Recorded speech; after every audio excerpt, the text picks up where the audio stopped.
Picture a place where the mountains touch the sky, where the morning mist winds between old pine trees, and where the silence holds secrets that time has refused to bury.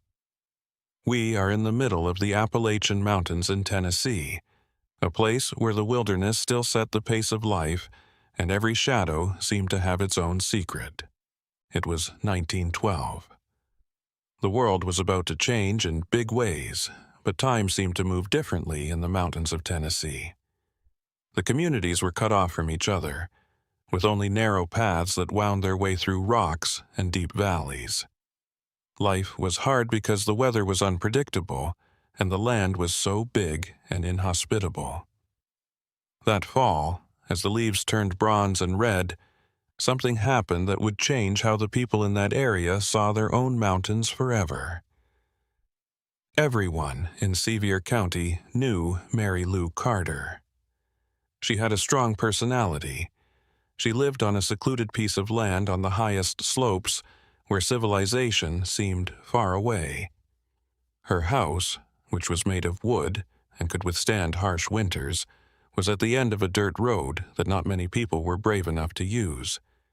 Mary Lou had chosen that place because it was so far away from everything else, and because the heights offered peace.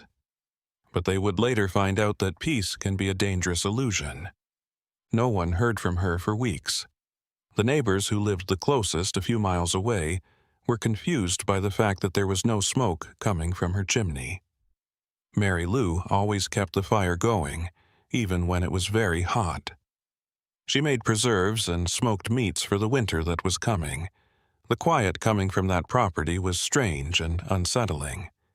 When someone finally went up there to look, they found the start of a mystery that would last for generations. The front door was slightly open and swayed in the wind that came down from the mountains. It looked like everything in the house had been left behind in a hurry.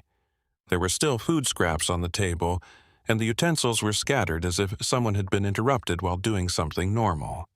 There were clothes all over the floor, drawers open, and papers all over the place, but there were no clear signs of violence. There was no blood on the walls, and the furniture wasn't broken in a fight. It was as if Mary Lou had just disappeared, leaving behind only pieces of a life that went on without her. The people who lived there started looking around. There were a lot of paths, and each one took you to a different part of the mountains. Some paths led to steep cliffs, while others led into woods so thick that sunlight barely got through. They found footprints, but they were hard to read because they went in different directions, and some looked like they were made by more than one person. There were drag marks and furrows in the ground near the property, which showed that something heavy had been moved. But where to and why? County newspapers started to run vague stories about the missing person. Local officials, who didn't have a lot of money or experience, tried to start an investigation, but the area was so big that it was almost impossible to find anything. The mountains were good at keeping secrets, and Mary Lou Carter was one of them. People from faraway villages were interested in the case because they wanted to know what had happened to the woman who had chosen to live in the heights. In the weeks that followed, there were more questions than answers. County investigators searched every inch of Mary Lou's property, making a list of everything they found and looking for clues that could help solve the case. They found a bunch of strange details that didn't seem to fit together to make a clear picture. There was a diary in a dresser drawer. The pages were yellowed and written in elegant, firm handwriting. The last entries were from a few weeks before the person went missing, but they were very vague.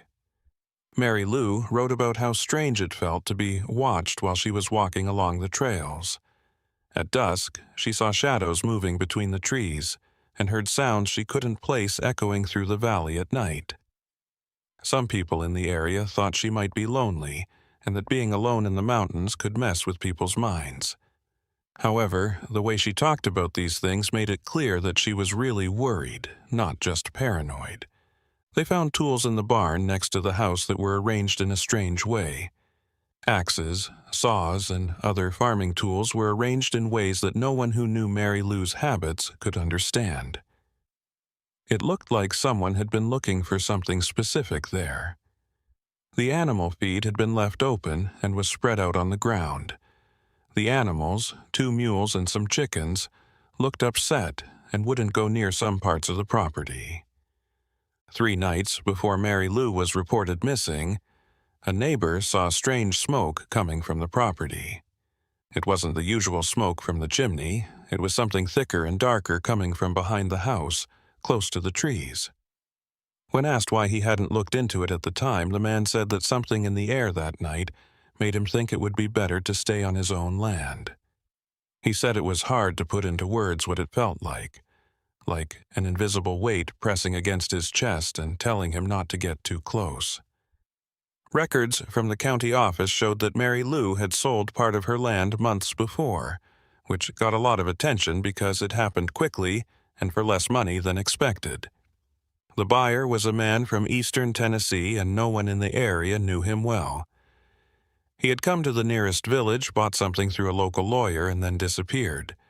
We were unable to find him to question him. The address he wrote down on the papers led to a vacant house in a different county. Theories started to grow like weeds.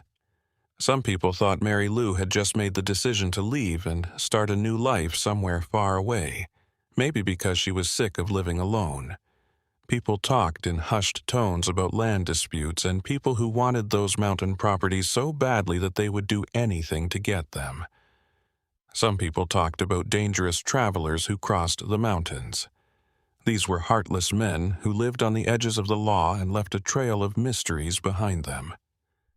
When they looked more closely at the area around the house, they found something that really caught their attention. They saw recent signs of digging near the well that supplied water to the property. The work had been done on the ground, but whoever did it didn't bother to hide it completely. They dug in that spot hoping to find something interesting, but all they found were rocks and dirt. Whatever someone had buried there was gone, or maybe it never was there in the first place. That year, winter came early in 1912, bringing with it blizzards that made the mountain communities even more cut off from each other. The search for Mary Lou was put on hold for a while because the trails were too dangerous because of the snow and ice. During those dark months, the case only lived on in conversations by the fire, where guesses grew with each telling. When spring finally came and melted the snow, it showed something that no one had expected to see. A hunter walking along the higher slopes, following deer tracks, found a cabin that not many people knew about. It was an old building that hunters from the past probably used. It was hidden in a narrow valley with rocks all around it. It was strange right away that the door was locked from the outside. Who would lock up an empty cabin like that? More importantly, what could be kept inside that would need such a safety measure? When the police were finally able to get in, they found a room that had clearly been used recently. There were leftover supplies, blankets piled in a corner, and candles burned to the ground. But the most disturbing thing was the papers on the floor. Detailed maps of the area with specific markings circling different isolated properties, including Mary Lou Carter's. There were also handwritten notes that no one could read, numbers that looked like they were values, and dates that matched up with recent land deals. The discovery changed the investigation in a big way. It was no longer just a single disappearance. It could have been something much more complicated and planned. Investigators started going through old records to see if they could find patterns that had been missed. What they found was disturbing. In the last 5 years, other properties in the area had changed hands in ways that weren't clear. People who sold their land quickly and then disappeared, leaving behind whole lives with no clear reason. The name William Thorne kept coming up in the documents.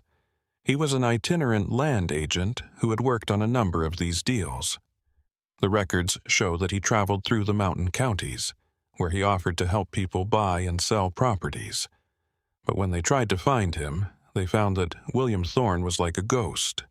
Before 1908, there were no official records of him, no personal history, and no known family.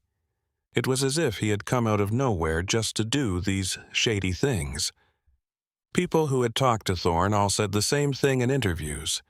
People said he was a middle-aged man who dressed well by local standards and was polite, which was different from how the people who lived in the mountains were.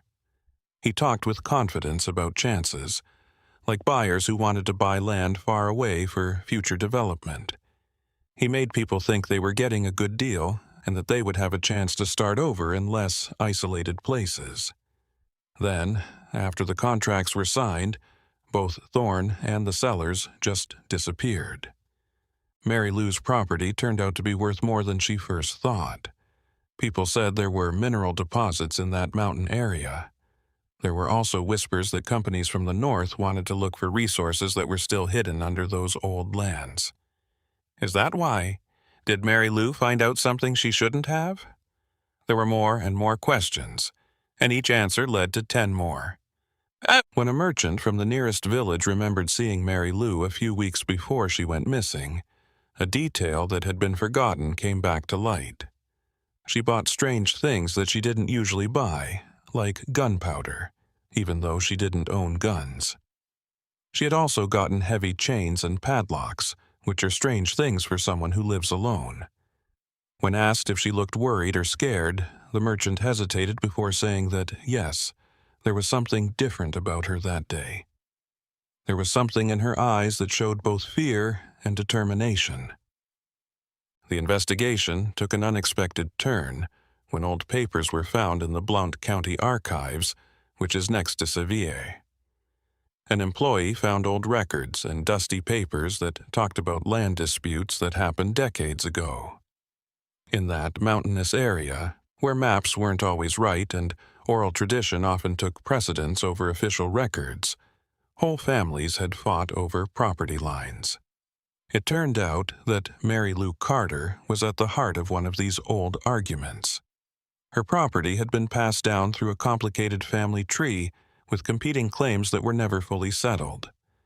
One family, the Brennans, said they had rights to part of that land because of a verbal agreement made a long time ago. The courts had ruled in favor of Mary Lou in earlier cases, but the Brennans never fully accepted the decision. They still lived close by, on a smaller piece of land on the lower slopes, and their anger ran deep, like the roots of old trees. Witnesses started to speak up about things they had kept to themselves because they were scared or unsure. A woman who often drove by Mary Lou's property said she saw a group of men riding in that direction on the night the strange smoke was seen. It was too dark for her to tell who they were, but the number of horses and the speed at which they were moving made it seem like they were in a hurry, maybe because they had something planned. When asked why she hadn't told anyone sooner, she said she was afraid of getting in trouble because she knew one of the horses belonged to someone important in the area. When investigators went to the Brennan family's house, they could feel the tension in the air. The head of the family, an old but still strong man, said he had nothing to do with Mary Lou's disappearance. He said that, even though they disagreed about land, he had never wanted to hurt his wife. His 3 adult sons who worked the land with their father stayed quiet for most of the questioning. Their faces were hard to read, but the youngest son seemed nervous and looked away whenever Mary Lou's name came up. A few weeks after that visit, the Brennans' youngest son also went missing. He left home before dawn, taking only what he needed, and was never seen in the area again. His sudden departure raised suspicions right away. Had he done something that was now weighing too heavily on his conscience?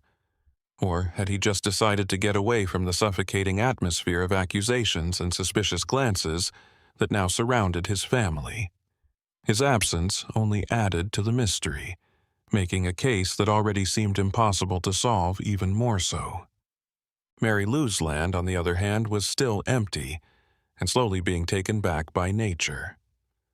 Plants started to take over the area around the house. Vines wrapped around the wooden walls, and moss covered the roof. People in the area stayed away from the place because they thought it was cursed. They said that even though no one lived there anymore, they could still hear things coming from the property at night. They heard footsteps on the porch, doors creaking, and even voices carried by the mountain wind. Fear had taken hold of that piece of land, whether it was reasonable or not. In the summer of 1913, something unexpected happened. A lawyer from Knoxville came to the county with papers saying they were representing Mary Lou Carter's interests. He said that his client had written to him and asked him to help her with problems she was having with her property. The lawyer said that Mary Lou was still alive, living temporarily out of state, and wanted to sell her land through a power of attorney. The news caused a lot of noise right away. The authorities wanted proof that the letter was real. The lawyer showed letters with Mary Lou's signature on them and other papers that looked real at first. Experts were brought in to look at the handwriting and compare it to known samples from the diary that was found on the property. The results were not clear-cut. Some parts of the writing matched, while others had small differences that could be explained by a number of things, such as the person's natural changes in writing style or their physical or emotional state. Samuel Hartwick, Knoxville's lawyer, quickly became the most talked-about person in Sevier County. People in the area had different reactions to his being there. Some people thought he might have something to do with Mary Lou, and they hoped she was really alive and well somewhere far away. Some people thought his looks were just another piece in a creepy puzzle and questioned his real motives and the validity of his papers. Hartwick was a very careful person. He always wore formal clothes that made him stand out in the rustic mountains. He also carried a worn leather briefcase full of papers that he looked at all the time. Hartwick acted professionally at all times, even when being questioned by the police. He said that he had been contacted through a Nashville mailroom, where Mary Lou had supposedly left her letters. He said that she had told him she wanted to leave the Tennessee mountains for good and start over somewhere where the weight of old arguments wouldn't follow her. The letters said that they were tired and needed peace that those lands could no longer give them.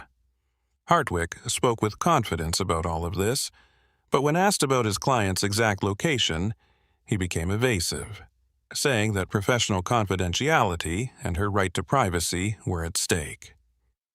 These vague answers did not satisfy the investigators. They sent telegrams to Nashville asking the mail offices mentioned to confirm Hartwick's story. Because it was hard to communicate back then, and the mountain counties were far from the state capital, it took weeks for the response to arrive. When they finally got a response, it was very unclear. Yes, there was a record of a woman named Mary Lou Carter using the mail services during that time. No, there was no way to be sure it was her because the workers couldn't be sure who all the clients were who used their services. Hartwick stayed in the county during these investigations, living in a small boarding house in the nearest village. People were curious about why he stayed for so long. Why would a lawyer from a small town like Knoxville spend so much time on a case in such a faraway place? The money he could make from Mary Lou wouldn't be enough to justify his dedication, especially since she had sold land for less than market value a few months before. Samuel Hartwick had another reason for what he did that he didn't talk about in official talks with authorities or casual chats with locals. A reporter for a small regional newspaper decided to look into Hartwick's past more closely. What he found was a career path full of controversial cases about property disputes in different parts of Tennessee. Hartwick was known for handling difficult cases, often representing clients who were involved in land deals that weren't always clear. There was nothing in his record that was clearly illegal, but a pattern was starting to form. He was getting more and more cases where the evidence was weak and there weren't many reliable witnesses. People started to guess a lot about the link between Hartwick and William Thorne, the mysterious land agent who had gone missing. There wasn't any direct proof that the two were connected, but their actions seemed to strangely support each other. Thorne got landowners to sell, and Hartwick may have given the legal framework needed to make bad deals legal. It was just a theory, but it made sense to a lot of people who were getting more and more frustrated with the lack of clear answers.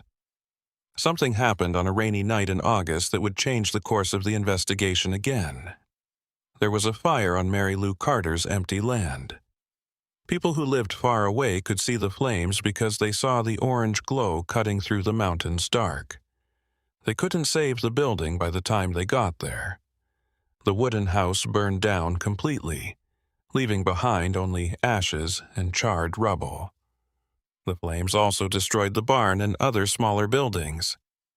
The fire was put out by the heavy rain that fell that night, but the damage was already done. It was never clear what started the fire. Some people thought it could have been lightning because the storm was so bad, and the tall wooden buildings were easy targets. Some people thought it was on purpose, an effort to get rid of evidence that might have been hidden in those buildings for a long time. The timing was too strange to be a coincidence. It happened just as Hartwick's presence gave the investigation new life, and the public became more interested in the case. If there was anything important on that property, it is now lost forever in the ashes. Samuel Hartwick left the county not long after the fire. He claimed to have received new instructions from Mary Lou via correspondence, informing him that she had decided to completely abandon the idea of selling the land and that she no longer wished for any legal intervention in her affairs. He said goodbye to the authorities in a formal way, left his contact cards in case they needed him again, and then left on the stagecoach that ran between the counties. His departure left a void of information, but also a palpable relief among many residents who had felt uncomfortable with his prolonged presence. Official county records showed that Mary Lou's property remained in her name in the following years, the fees being paid anonymously through a bank in Chattanooga. No one knew who deposited the money or why. The burned land remained untouched, no one showing interest in rebuilding or reclaiming that space, which now carried a dark weight of mystery and tragedy. It was as if the place had been marked by something people preferred not to confront, a silent reminder of questions that remained unanswered. Years passed over the Appalachian mountains of Tennessee like dense fog slowly dissipating under the morning sun, but the case of Mary Lou Carter never truly faded from the collective consciousness of that region. In 1915, as the world began to feel the distant tremors of conflicts that would soon engulf entire nations, a new generation of investigators decided to revisit the dusty archives of Sevier County. Among them was a man named Theodore Blackwell, a private investigator hired by a group of landowners concerned about the growing wave of suspicious transactions that continued to occur in the mountains. Blackwell was different from the local investigators who had worked on the case previously. Coming from Atlanta, he brought with him more modern investigative methods, an analytical mind trained in complex fraud cases, and a persistence bordering on obsession. He spent months immersed in the documents, reconstructing every move, every transaction, every testimony that had been collected since Mary Lou's disappearance. He found a much more complex web than anyone had thought, linking not just a few people, but a whole network of operations that spanned several mountainous counties. Blackwell's notes showed very precise patterns. He had drawn a map of all the properties that had changed hands in a shady way between 1908 and 1914. He kept the map spread out on his room's desk at the boarding house. There were a total of 17 properties, all in remote areas, and each had features that made them valuable in ways that weren't immediately clear. Some were close to important rivers, while others had access to mountain passes that would make it easier to build roads in the future. A few were on land that was said to have mineral deposits that had not yet been mined. The investigator found something that the local police had missed. Even though the documents show that the final buyers of these properties had different names, they were all connected to the same Cincinnati-based Fraudulent development company. The Appalachian Resources Corporation was founded in 1907 and kept a low profile, rarely appearing in public records. Its directors were northern businessmen who seemed like good people on the surface, but their methods for buying land didn't hold up under closer examination. Blackwell thought that William Thorne and maybe even Samuel Hartwick were just pawns in a bigger plan, local helpers of a scheme to combine large areas of mountainous land for future use. While Blackwell was looking into things, an unexpected guest showed up at his home. It was the youngest son of a farmer who lived close to Mary Lou's old property. He was about 20 years old and looked like he had a lot on his mind. The young man took a long time to speak. He kept looking at the door nervously as if he was afraid of being seen. Finally, he said that his father, who had died 2 years earlier, had told him on his deathbed that he had seen something on the night Mary Lou went missing. The old man was illegally hunting on land near Mary Lou's house when he saw a group of men with torches arguing loudly around her property. The boy's father had stayed hidden because he was afraid of being caught during his illegal night hunt. He watched from a distance as the men seemed to search the area. He couldn't see what they were doing very well because it was dark and far away, but he could hear bits of conversation carried by the wind. Words like documents, signature, and refusal. He was sure Mary Lou was there because he knew her voice, which was strong but had a hint of defiance he had never heard before. After that, there was silence, and then people started moving quickly in different directions. He waited for hours before he felt safe enough to leave his hiding place and go home. He promised himself that he would never tell anyone what he had seen because he was afraid of getting hurt. Why hadn't the old man said anything before? The son said that his father owed money to powerful people in the area, relied on getting work from powerful landowners from time to time, and couldn't afford to make enemies. He also didn't know what he had really seen, if anyone had noticed him or if he was in danger. He only felt the need to ease his conscience and pass the weight of that secret on to his son at the end of his life, when death was near, and he was less worried about what would happen on Earth. Finally, the young man had the courage to tell the truth, even if it was late. Blackwell carefully wrote down the testimony, admitting that it had flaws, but also that it was useful. It was circumstantial evidence, second-hand memory, and impossible to fully verify, but it confirmed his suspicions that Mary Lou's disappearance was not an accident or a choice to leave.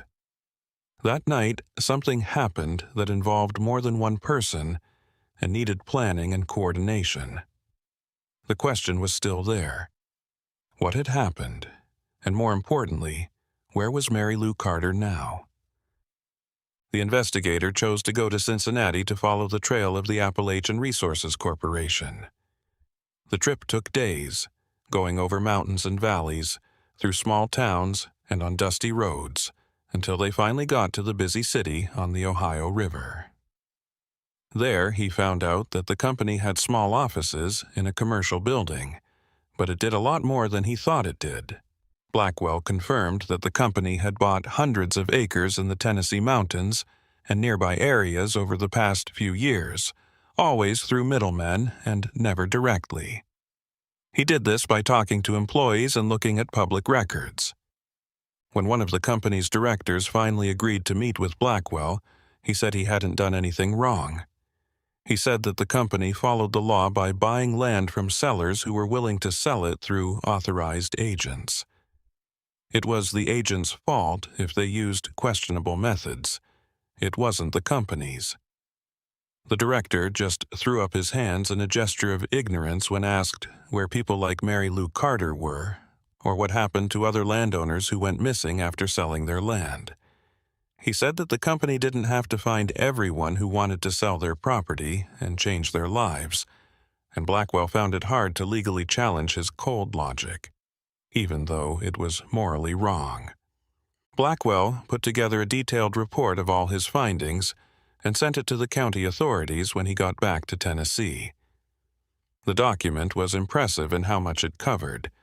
It linked dots that had been separate for years and showed how big what was probably a systematic land acquisition scheme was, using methods that, while not technically illegal, were definitely morally questionable. But there was a big problem with all that careful work.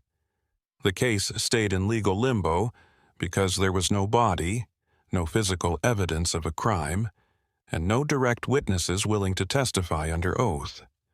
There were only well-founded suspicions that could not be turned into formal charges. Some of Blackwell's personal letters, which are still kept in historical archives, show how angry he was. He wrote about how unfair it was to know the truth but not be able to prove it, and about people who had probably been forced to do something, or worse, whose fate was still unknown, while those responsible went on with their lives without facing any consequences.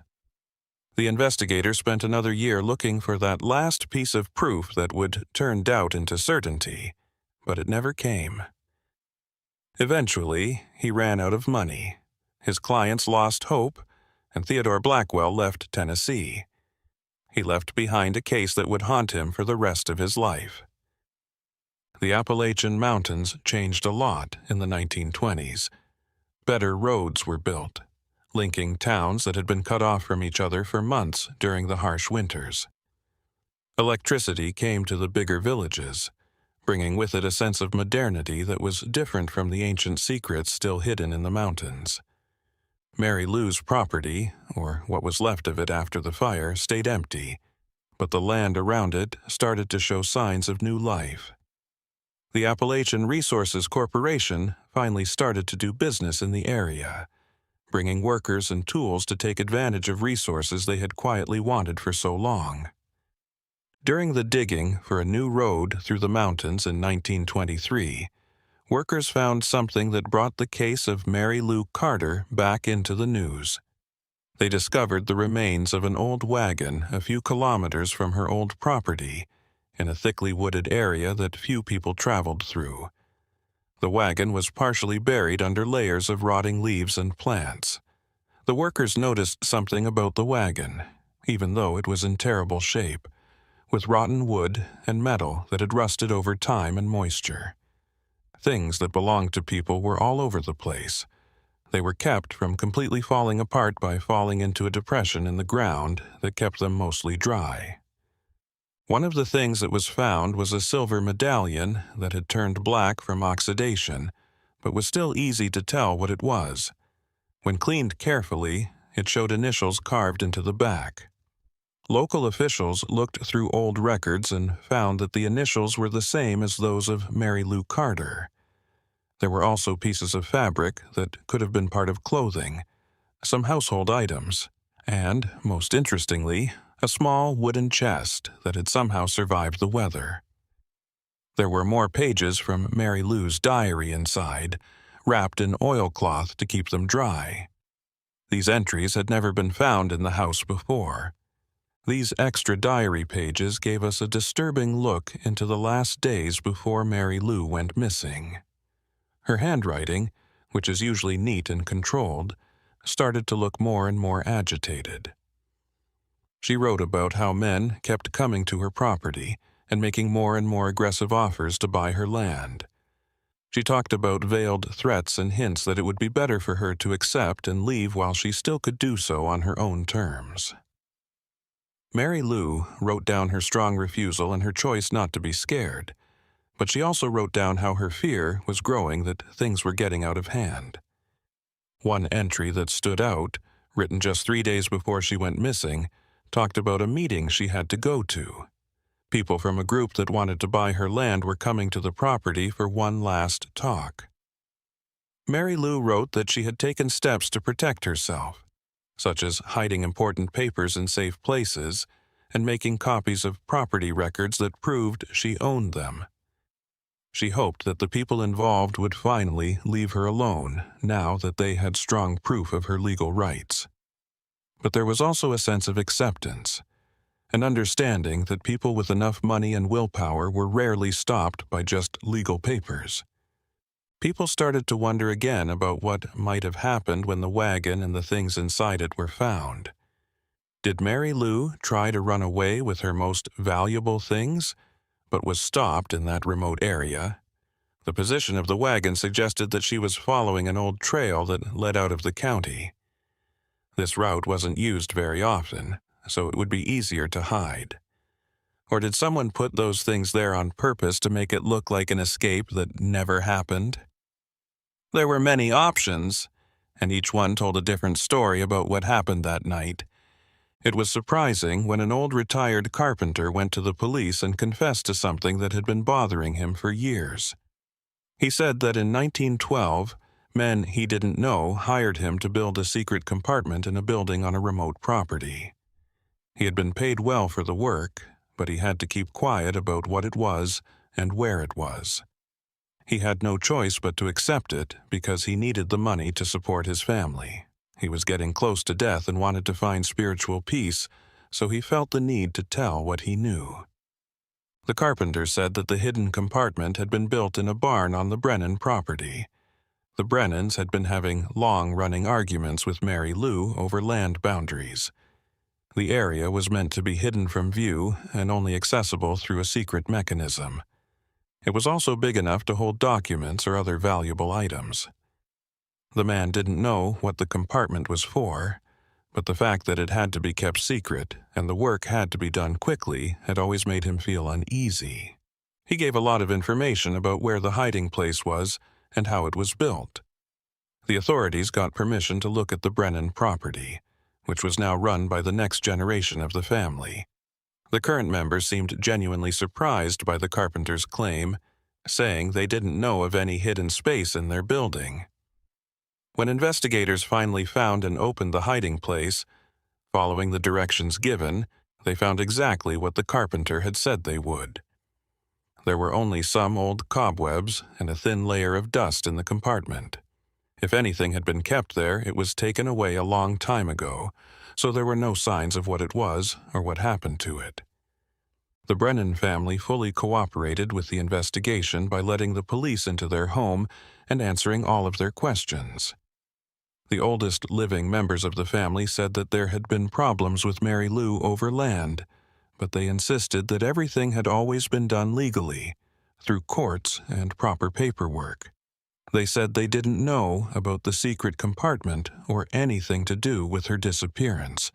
It was hard to tell if they were being honest because their faces were shaped by years of hard living in the mountains, which made it hard for them to show their feelings. But the police couldn't do anything else but write down what they said and keep the case open because there was no solid proof linking them to any crime. The Great Depression hit in the 1930s, and even the remote mountains of Tennessee felt the effects of the country's economic troubles. Properties that used to be worth something were almost impossible to sell, and ironically, the land acquisition schemes that had been popular in the previous decade almost stopped. The Appalachian Resources Corporation cut back on its operations by a lot, leaving only a small presence in the area.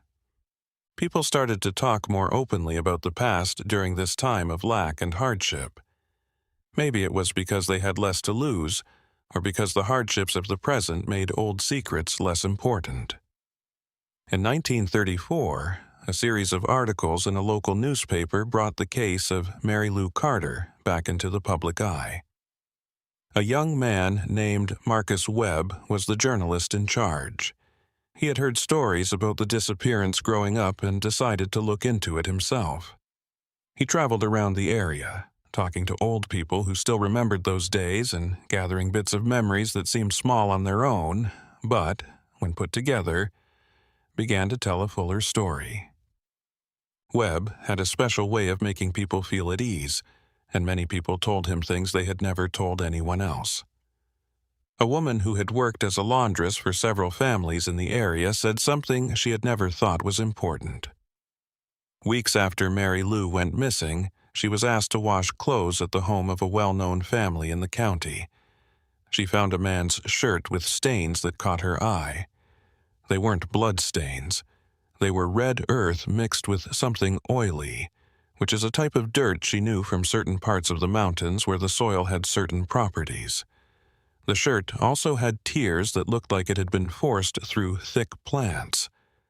When she asked how to wash the item correctly, she was told to throw it away and burn it with other old rags. A man who had worked as a blacksmith in the village during those years also gave testimony. He remembered a client coming to him with digging tools, shovels and pickaxes that were broken in a strange way, as if they had been used too hard on rocky ground. The client had paid well and asked for privacy. At the time, this didn't seem very suspicious, but now that I think about it in light of Mary Lou's disappearance, it seems more important. The blacksmith couldn't remember exactly who the client was because so much time had passed, but he did remember that they were from outside the village and weren't a regular resident. Marcus Webb put together dozens of these little stories, each one adding a brushstroke to the big picture. He found out that in the week after Mary Lou went missing, a lot of people had left the area for a short time. Workers who usually worked on local properties suddenly left, saying they had better job opportunities in other counties. Some of them never came back and made their homes in far-off places. Was it just a coincidence, or did these people know something that made them want to stay away from that place and those events? The journalist also looked more closely at the records of the Appalachian Resources Corporation and found that the company had gone through a major restructuring not long after the disappearances. Several of its original directors had left the company, selling their shares and cutting ties with it. One of them, Harold Peaton, was a businessman from Cincinnati who suddenly moved to the West Coast and lived there mostly alone until he died in 1928. After he died, people found a diary among his personal papers that talked about how much he regretted business decisions he made in Tennessee. However, it never said which decisions or why they were so important to him. Webb had one of his most revealing interviews with a retired pastor who had worked in a number of mountain communities during those years. The priest, who is now very old and weak, said that a number of people had come to him for spiritual counseling in the months after Mary Lou went missing. These people seemed to be dealing with deep guilt over something they couldn't fully explain. For decades, he had kept these conversations private. But now, near the end of his own life, he felt he could at least confirm that many souls had been hurt by things that happened during that dark time, without giving away the private information that had been shared with him. Webb's articles caused a stir in the area, sparking heated discussions about what really happened to Mary Lou Carter. Some people said that the journalist was bringing up old tragedies that should stay buried and reopening wounds that should stay closed. Some people praised him for keeping the memory of an injustice alive, for not letting time completely erase the search for truth. The authorities reopened the case because there was renewed public interest, but they didn't have many resources because of the economic problems at the time. During this new stage of the investigation, they noticed something that had been missed in the files. There was a record of a strange sale at a hardware store in the neighboring county in the days after Mary Lou went missing.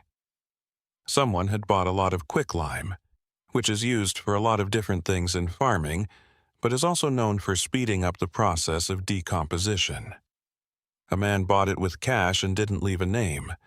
This wasn't unusual for small purchases at the time, but it seemed like it could be important now. The merchant who made the sale had already died, so there was no way to get any more information.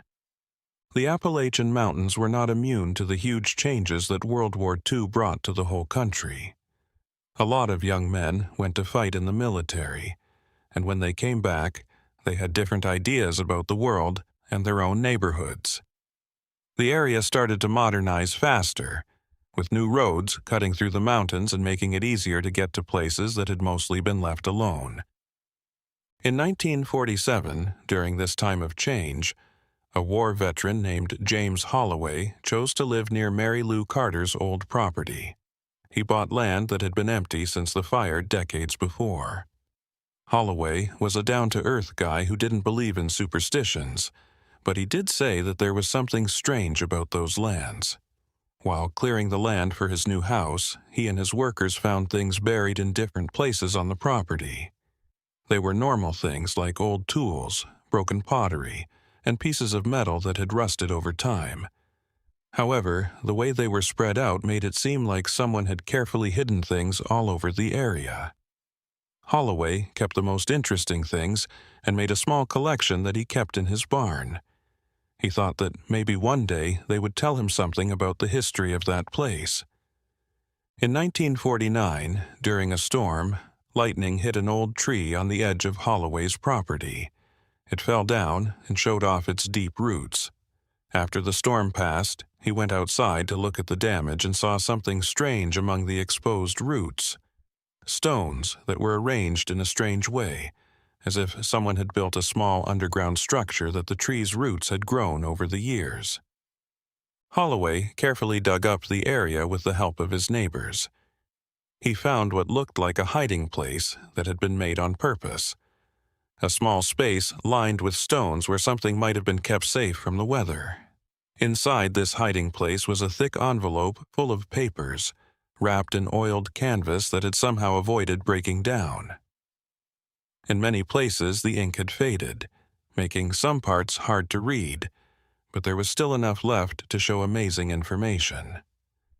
They were contracts, agreements to buy and sell land, and all of them were about properties in the area and were made between 1908 and 1912.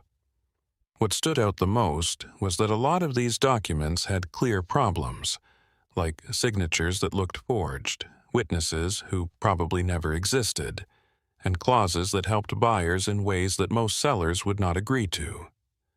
There was a letter written by Mary Lou Carter herself among the papers.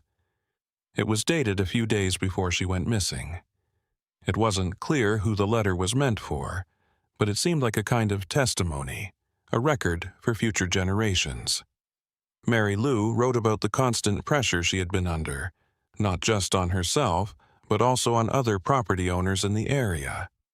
She named names, some of which had already come up in earlier investigations and some that were new. She said she had started writing down everything, gathering proof of dishonest behavior, and planning to eventually take everything to the police in Knoxville, or maybe even to the federal government.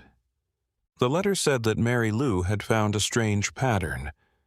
Landowners who turned down first offers to buy began to have problems that couldn't be explained. Animals went missing or were hurt, tools were stolen, and small fires started in barns or fields. There was nothing that could be definitely linked to the people who wanted to buy the land, but there was enough to make people feel scared and unsure. When these threats didn't work, the threats became more direct, with hints about accidents that could happen in such dangerous and remote areas and threats to personal safety. Mary Lou wrote that she had hidden copies of all the documents that could get her in trouble in different places. This way, even if something happened to her, the truth would come out. She had made several hiding places like this one to protect herself from people who wanted to shut her up. The last part of the letter was sad. It said that if anyone was reading it, it would mean that her plan had worked and that justice could finally be done, even if it was late. It was very moving and disturbing to read those words, which were written by a woman who knew she was in danger but wouldn't give up. Holloway quickly gave the papers to the police, who were both interested and angry at the same time. They were interested because they finally had proof that a lot of people were doing bad things, but they were also upset because most of the people named in the documents had died or gone missing a long time ago. The Appalachian Resources Corporation was still in business, but it was run by a new group of people who had nothing to do with the old business. It was very hard to prosecute crimes that happened decades ago, when witnesses were dead and evidence was missing. Still, the discovery gave a sense of closure to many families who had lost property in strange ways. The papers showed that their suspicions were correct. They had been the victims of a planned scheme, and not just unlucky in business. Some descendants were able to use the evidence to fight old deals and get back land that their families had lost decades before. It wasn't complete justice, but it was something, a recognition that injustices had occurred and that the victims deserved validation, even if it came too late for many. As for Mary Lou Carter, her letter, hidden among the roots of that ancient tree, was the closest anyone came to hearing her voice again. She had fought against forces far greater than any one person could reasonably face. She had tried to protect not only her own land, but to document crimes that affected an entire region. Her ultimate fate remained unknown, but her courage and determination were forever recorded on those pages, preserved by the land she had fought so hard to keep. The following decades brought slow but inevitable transformations to that region of the Appalachian Mountains. The world around them was changing rapidly, but the mountains remained silent witnesses to ancient secrets that continued to be buried in their slopes. In 1973, when the area began to attract occasional visitors interested in dark stories from the past, something unexpected happened that rekindled conversations about Mary Lou Carter and the events of that distant autumn of 1912. A landowner who had purchased a plot of land near Mary Lou's former property decided to make improvements to his land. During excavations to build a new barn, his workers found something buried deep in the ground. It was a rusty metal box, the kind used decades ago to store important documents. When they finally got it open, they found that the papers inside were still there and safe from moisture because of the metal that surrounded them.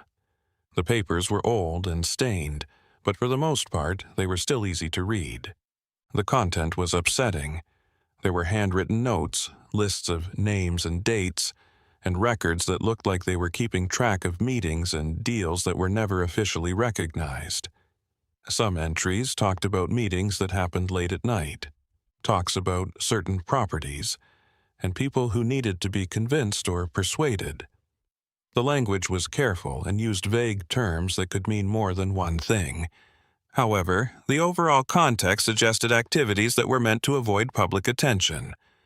There were no clear signatures, just initials that couldn't be linked to specific people. One of the papers was a hand-drawn map of the area with special marks at different points. Some of these places were homes that had changed hands during those rough years. Other markings showed places in the mountains where there were no known buildings, or areas that were hard to get to where something could be hidden without fear of being found. It looked like the map was meant for someone who needed to get around that area for reasons that weren't completely innocent. The person who found the papers thought about it before giving them to the police. He wondered if digging up the past would really help, or if it would just make things worse for a community that had learned to live with mysteries that weren't solved. But in the end, he told the county office about the find because he thought the truth should be known, even if it wasn't complete. Some people were grateful for the new evidence, while others wished that some things would stay buried where time had put them. In the years that followed, scholars came to the area from time to time to learn more about Mary Lou Carter's case and how isolated communities dealt with problems within their own communities and outside of them. These visitors talked to older people and gathered stories that had been passed down from generation to generation. A lot of these stories were broken up, and details were lost or changed with each new transmission, but patterns started to show up. They talked about a time when the law wasn't always there, and people had to figure things out on their own, even if it meant doing things that would later be judged morally wrong. People also told stories about places in the mountains that they stayed away from, not because they were obviously dangerous, but because they felt uneasy for reasons they couldn't explain. Some valleys had thicker fog, and some trails were so dangerous that even experienced hunters didn't want to go there. These superstitions may have been just ways for people to deal with their fears, or they may have been memories of things that really happened in those places that were hard to explain. One thing that stood out in these conversations was how different families in the area remembered the time in very different ways. For some, those years were full of chances when people who were willing to work hard could buy land. For some, they were dark times when wrongs were done that were not clearly legal. These different points of view showed that the people involved had different experiences and maybe even different levels of involvement or knowledge about what really happened in those mountains decades ago. Mary Lou Carter became a legendary figure in the area over time. Some people remembered her as a stubborn woman who could have changed her mind and avoided her fate. Some people saw her as someone who stood up for what she believed in, even when it would have been easier to give in. They thought her bravery deserved to be honored, even if they never fully understood what she gave up. The truth about who she really was probably somewhere in the middle of these two extremes. A complicated person in a tough situation who made choices that seemed right at the time. The place where she had lived was still there, but only as a memory and some stone foundations that were partially covered by plants. Nature had taken back that space. Trees grew where buildings used to be, and wild animals made dens where people used to live. The mountains had, in a way, swallowed that part of human history and taken it back into themselves, just like they did with everything else. But the memory lived on, passed down through stories, old documents and dusty archives, and the minds of a community that never really forgot. Like leaves blown by the wind through the valleys of the Appalachian Mountains, the years went by. Each season brought changes, but the heart of those ancient mountains always stayed the same. The new millennium brought with it technologies that would have seemed magical to people living in that area in 1912. But even with all the newness, some questions were still hanging in the air, like the mist that still covered the slopes at dawn.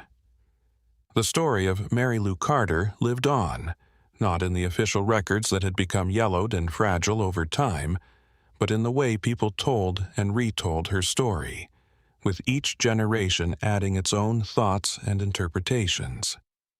In the early years of the 21st century, the region that used to be cut off from the rest of the world was now connected to it in ways that its original residents could never have imagined.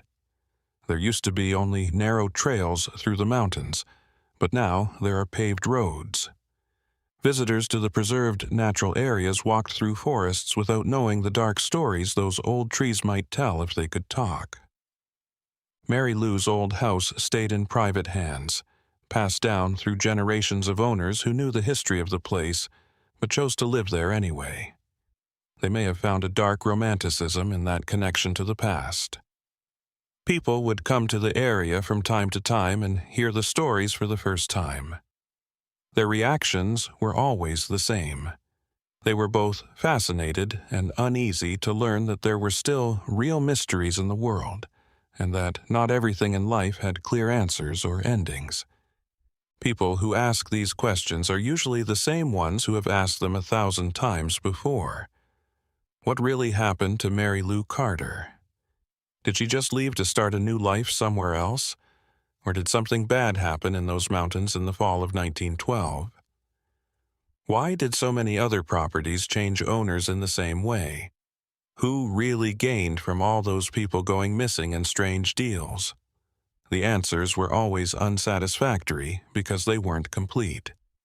There were bits of truth scattered throughout decades of investigations, testimonies, accidental discoveries, and deathbed confessions, but they never fully came together to make a clear and complete picture. It was like trying to put together a jigsaw puzzle where half of the pieces were missing and the other half were too faded to show their original colors. People who looked into the case came to slightly different conclusions because they focused on different pieces of evidence and thought some testimonies were more reliable than others. Based on all the surviving documents and all the testimonies gathered over the years, it is safe to say that Mary Lou Carter was a woman who would not be scared. She stood her ground against forces that would have crushed less determined people at a time when women often had few choices and little say in property and business matters. She had seen a pattern of unfairness, tried to write it down, and tried to protect not only her own interests but also those of others who were being pressured in the same way. No matter what happened in the end, this bravery should be remembered and honored.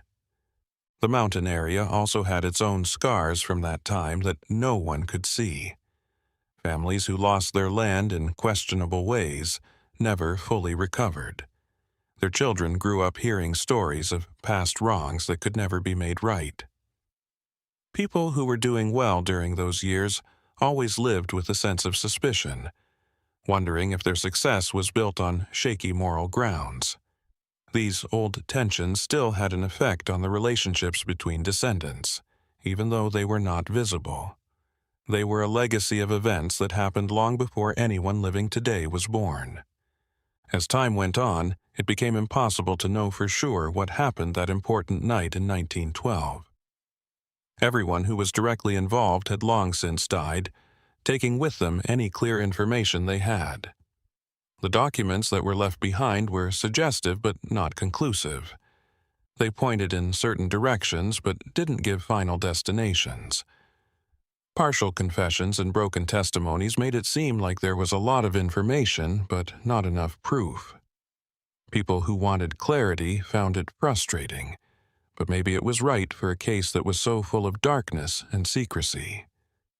There was also a bigger philosophical side to Mary Lou Carter's case that went beyond the specifics of her disappearance.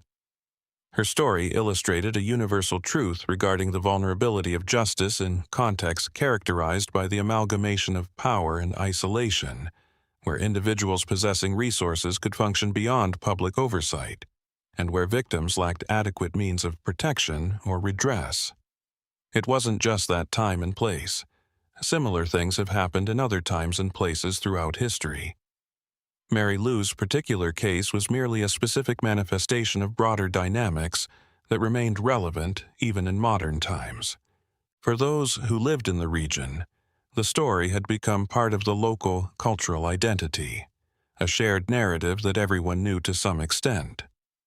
People told it around campfires while camping, talked about it at community events, and brought it up in casual conversations whenever local history came up. Everyone had their own favorite version, which focused on different things based on their own values and points of view. Some people focused on the mystery that was never solved, others on social injustice, and still others on how brave people can be when things are really hard. All of these interpretations were correct because they all showed different sides of a complicated story. The mountains themselves stayed the same at their core, even though small details changed with each generation.